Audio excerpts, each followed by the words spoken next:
And Mark Rosen back with you here at Minnesota State Mankato with the head coach of the Minnesota Vikings, Mike Zimmer. Welcome, Mike. Nice to have you here on this beautiful Sunday night, minus the bugs. Yeah, thanks, Mark. It's beautiful. It is.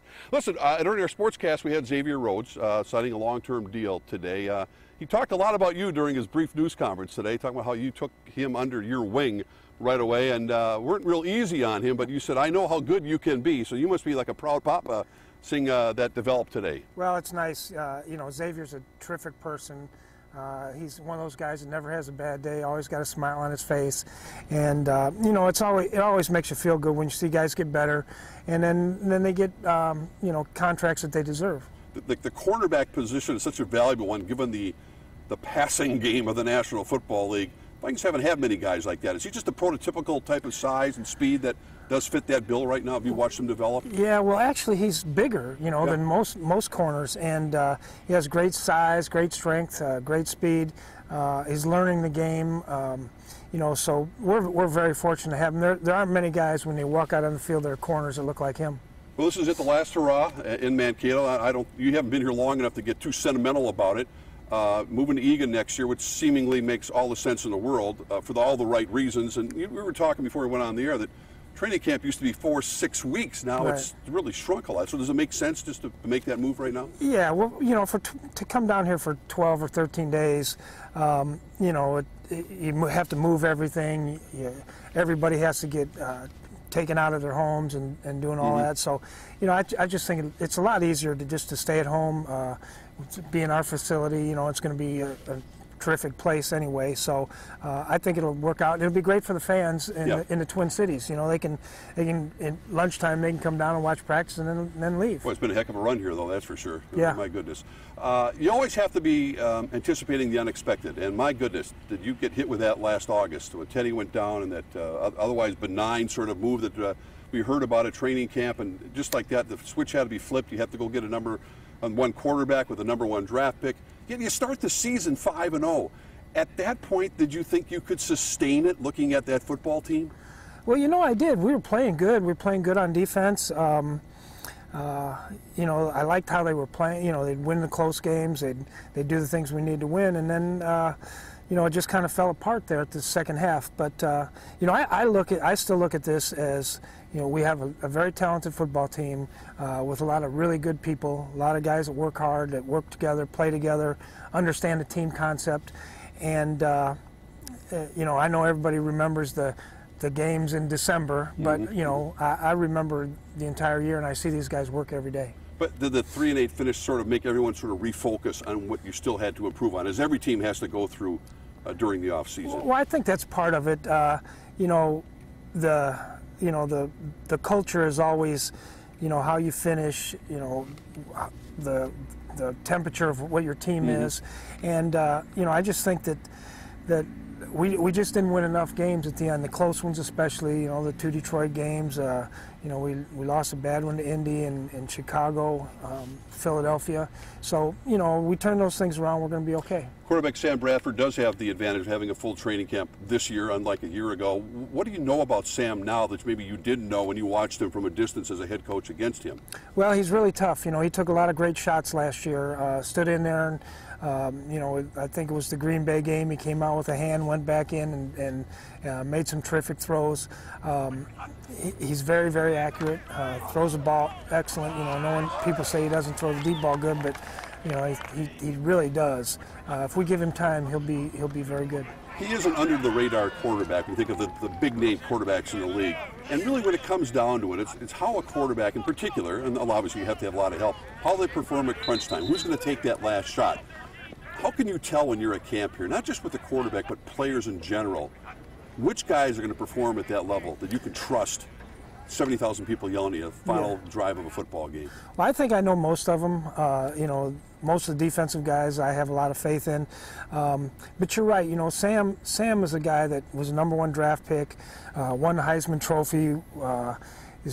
He had 6 hole-in-ones in his year. Golfing 60. He's an athlete. Yeah, shot 66. Yeah. And I think this is a great opportunity for him. You know, I don't know that he's ever been on a team that has this kind of defense around him. We've got some running backs now.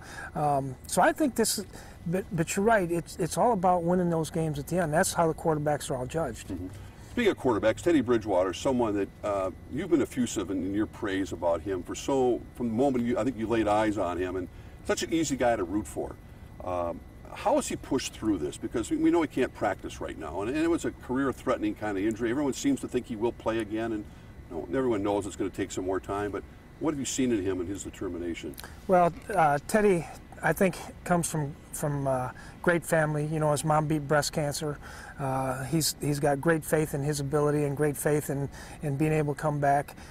He's a worker. He's diligent about everything, and you know, he's another guy that's going to come out with a smile on his face. He's going to get to work. And there's just no stopping this kid. You feel he will play again? I do think he's going to play again, yes. Yeah, well, that's great news to hear. Now we're in the post-Adrian Peterson era. It was kind of a year ago, last couple of years. Dalvin Cook is the guy. He took him in the second round. I was watching practice with Ben Lieber today. His quote was, he's got quick twitch anticipation around the line of scrimmage. In football jargon, that makes sense, but what have you seen from this young man that makes you believe he can contribute as a rookie right away? Well, the biggest thing that I've seen is and heard from veterans in the locker room is this guy gets it. He understands how to act in the locker room, how to study, how to do all those things, not necessarily on the field, which is important to me and important to the other players on the team. But he has great vision. He's got great feet, as Ben alluded to, and he can really hit a small crease and accelerate. Xavier, our new $70 million corner, was chasing him one day and couldn't catch him. So that was a good sign. But it's also about becoming a pro, and that doesn't always an easy transition for a rookie. No, it's really not, and some are faster than others. But this guy is really, you know, he's on top of everything, and so far there hasn't been one thing that it's seen that it's going to take him a while to get going. Latavius Murray, the Vikings invested a lot of money in him. He's been saddled with an ankle problem. He had some off-season surgery, still not up to speed yet. Is there any deep concern about him, or do you feel like he's going to be okay soon? I do think he'll be here sooner than later. Okay. You know, he's really close right now, and we're just trying to make sure that when he gets out here, he's full go.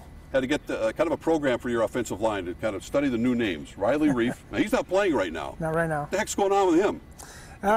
He's all right. He's going to be okay. Okay. He's a tough guy now.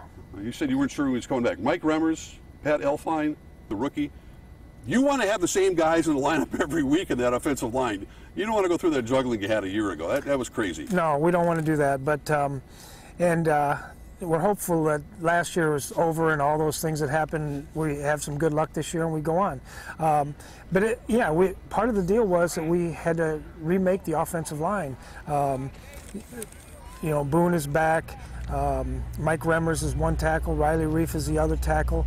We're still, you know, Joe Burgess has been playing guard, and we're still trying to figure out that position, Easton and Elflein. Right. And also, you know, I really like this other young rookie named Danny Isidora. We drafted out of Miami, and I think he's got a chance to be a player, and I'm not exactly sure when, but interesting. He's got the body type, the physicality. I think he's going to be pretty good. And Elflein looks like the typical Ohio State lineman. He just has that kind of attitude, like I'm going to kick your butt. Yeah. Right. Yeah. Well, we want all of our guys to have that attitude. I'm sure you do. Let's switch to more wide receiver situation. Laquan Treadwell was the number 23 overall pick, a guy that was really under the radar last year. Caught just one pass. He had some injury problems coming out of college. Never kind of got in the flow last year. Now it's a big year, too. It's a sophomore season for him. Do you see him contributing with the team that's got some pretty good depth at the wide receiver position? Yeah, he's done a really good job in the OTAs in this spring. He's done a great job in camp so far. I think he's dropped one ball and every other one he's caught. So he's running good routes. He's a big physical guy. You know, and the thing about Laquan is he works so hard. He cares so much. You know that he's going to be good. And he just has to continue to have the belief that if something bad happens, that he's going to overcome it. You know, he's a guy that needs some positive reinforcement, and hopefully he's not reading all the press stuff from last year. But he's had a great camp so far, and we're hopefully he continues on. Another new addition you have, a bit of veteran from here, is one of us, Michael Floyd. He's suspended for the first 4 games. We know about that. He's been very impressive. He was again today, making some great catches. Are you square with him on everything? Are you with Michael Floyd in terms of where he's at because of the trust value and everything that's going on? Yeah, you know, he's come in. He's really been working this training camp. As you said, he's made some great catches. Had a really nice catch in the back of the end zone today. he's going to help us. Unfortunately, he's going to miss those first 4 games, but he's going to help us. He's a big-bodied guy, catches the ball well, good speed, can get down the field. He's doing a really good job. Michael Floyd, of course, you got Stephon Diggs, Adam Thielen, Jarius Wright, a whole bunch of others as well.